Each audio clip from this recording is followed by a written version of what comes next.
The purpose of the Civil Defence Shelter Blast Wave tests was to see how an above-ground concrete element Type 3 Civil Defence shelter, meeting the requirements of the K-class and complete with all the civil defence equipment installed, would withstand the technical loads laid down by the existing civil defence legislation, the decrees and the K-class.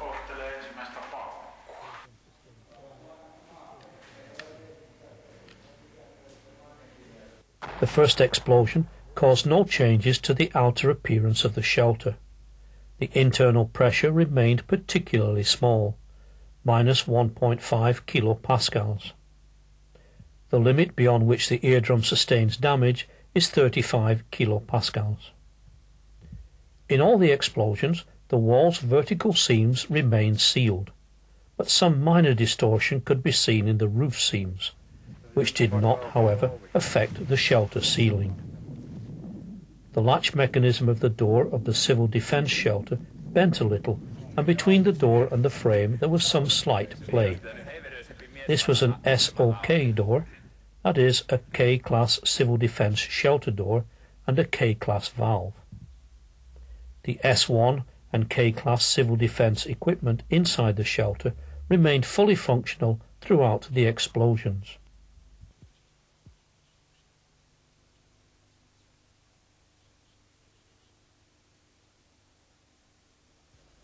After the TNT explosion, the bulk explosions carried out all followed the same pattern. The explosives were loaded at predetermined places, whose distance from the shelter was measured according to the demands of the test.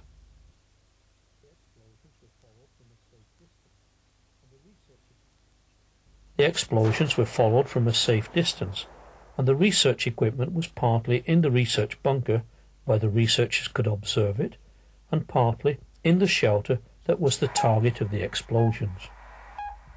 This is what happened with the first bulk explosion. The triggering of over 25 tons of explosives shows in the terrain.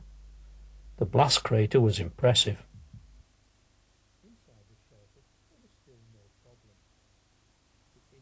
Räjähdyspaikalla syntynyt monttu on halkasijalta noin 20-25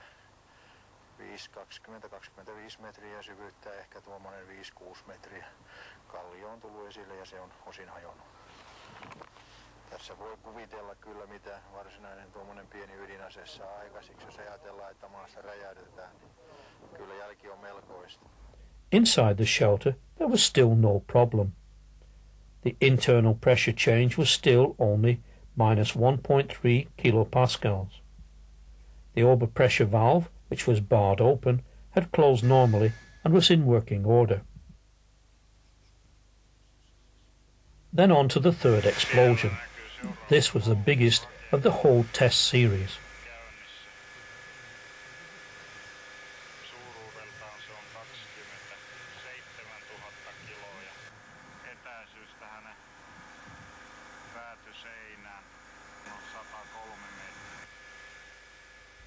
The weather when it was triggered was foggy, but there was no doubt about the moment it was exploded.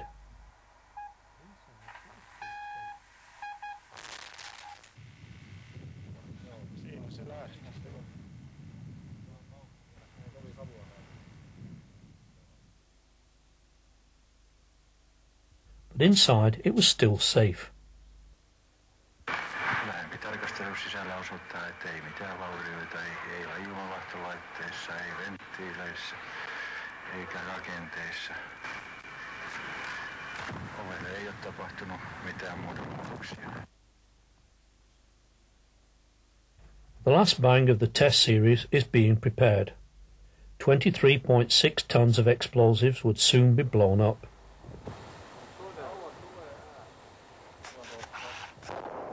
And there it went. Etäisyyttä räjähdyspaikkaan katselupaikalta on 7 kilometriä. Paineaalto tuli noin 20-25 sekuntia jälkeen varsinaisen räjähdyksen. At the time of the fourth explosion, the internal pressure was plus 4.7 kilopascals, which remained well below the 35 kilopascal level at which the ears would be damaged. The extension changes of the shelter structures were at most 0.08 promils.